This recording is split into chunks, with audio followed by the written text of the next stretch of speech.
Virtual speaking is not restrictive. Whilst you might not have a giant auditorium to prowl around, you still can play with the space on camera. In fact, speaking on camera gives you some fantastic options to enhance your speech you wouldn't have had otherwise. Today, we're going to discuss one of those factors, playing with the distance from the camera. When the COVID pandemic first hit, I was running webinars and masterclasses helping people to be able to speak on camera, which is all we could do at that period in time. And I remember fielding a couple questions about how close should I be to the camera? I said, you want a Goldilocks solution. You don't want to be right up in the camera and a little bit psychopath, but you also don't want to be way in the distance and a little bit aloof and not having people being able to see some of your facial expressions, some of your body language, perhaps not even be able to hear your voice properly if you don't have microphone enhancing. Finding that Goldilocks zone between the two and sticking to it. That was my mantra at the beginning of COVID.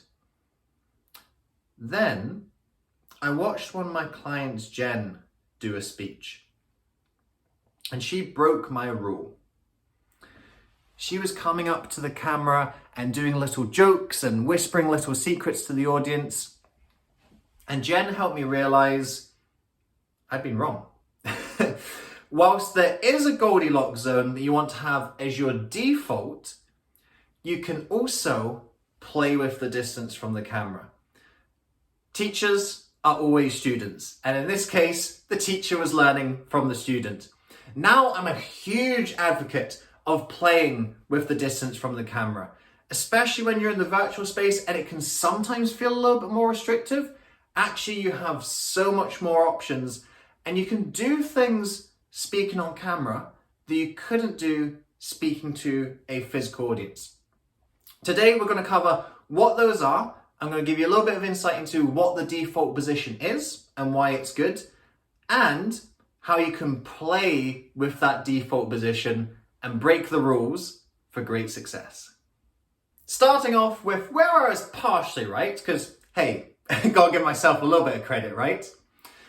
You do want to have a default position for a couple of reasons, and your default position is all to do with your non-verbal communication. So it's not that you want to be closer to the camera so that people can hear your words. If you're using your voice well enough, you can hear me from back here. You can even hear me from off camera entirely. It's nothing to do about being closer allows you to be heard. It's all about facial expressions and gestures. You want your audience to be able to read your facial expressions, because when we're on camera, some of our body language cues are taken away. You can't see the bottom half of my body, can you? So you've got to enhance what's already there. Facial expressions is one of those keys. If I'm too far back, now you're starting to lose some of the subtlety in my facial expressions. Maybe some of the micro expressions round about the eyes, for example. Coming that little bit closer allows you to see them. And I don't need to be right up in the camera, because that's a little bit creepy. Also, sometimes I'm thinking right up in the camera, that doesn't really allow you to see my gestures. So gestures are another key part of the non-verbal. Between your facial expressions and your gesture, you can convey a lot of emotion and a lot of energy when you're speaking. And you don't need to be further back in order for those gestures to be effective. So here's your default position. You want to be close enough so that people can see your facial expressions and so you can get the gestures in without going too far back and starting to lose some of that subtlety, or getting too close and you actually start to cut off your little T-Rex arms at that point. Find your default position, and this is your base, but this base is just our springboard for more fun speaking opportunities. Now that we've established our default base, we can start playing with this distance at certain points during our speaking. One of the things that we can do is come forward and come closer to the camera. And this is what my client Jen was doing so well. You remember me speaking about her earlier. She was coming to the camera, making little jokes, whispering little secrets. And whenever you're coming closer, it's normally to do with intimacy. If you're wanting to increase intimacy of the audience, the way that the camera works is that when you come close, it feels like we're starting to have a close one-to-one conversation. And this is something that you can't do in a physical setting. Sure, I could go up to one audience member down on the front row and start whispering something to them, but the effect's kind of lost, isn't it? Because the rest of the audience know that we're not having a secret conversation. And most importantly, they don't feel included in the secret conversation. But when me and you do it right now, you feel like we're having a secret conversation. And so does the other viewer who's watching this video and the other viewer who's watching this video. Each of you feel like we're having a one-to-one, which we kind of are, but we're also kind of not. And that's the beauty of the camera. The camera enhances that feeling of intimacy, and you can really step into that by stepping forward into the camera. So anytime that you want to increase that feeling of intimacy, you want to get a little bit closer with your audience, you want to tell a little joke, you want to bring them into a little kind of collective secret, foster some community unity. Wow, that was a good expression. I've never used that before. I'll have to save that. Community unity, the feeling of all being together as one in the audience. Then you can come a little bit closer to the camera. Now use it sparingly. Obviously, if you underline everything, you underline nothing. So being closer to the camera doesn't mean that your speech is automatically more intimate all of the time. You lose the effect of being close. You want to have the default so that the closeness amplifies that particular moment, that particular statement that you're sharing. So that's a little bit of an insight into why you might want to come closer to the camera. Is there any occasion where you want to go further to the camera? Well, you can find out after this quick promotion. Virtual speaking has really revolutionized the way that we've been able to work and communicate over these last few years. But what I've noticed is there isn't a lot of training and help and support on how to speak effectively online and on camera. That's why I wrote The Virtual Speaker's Revolution.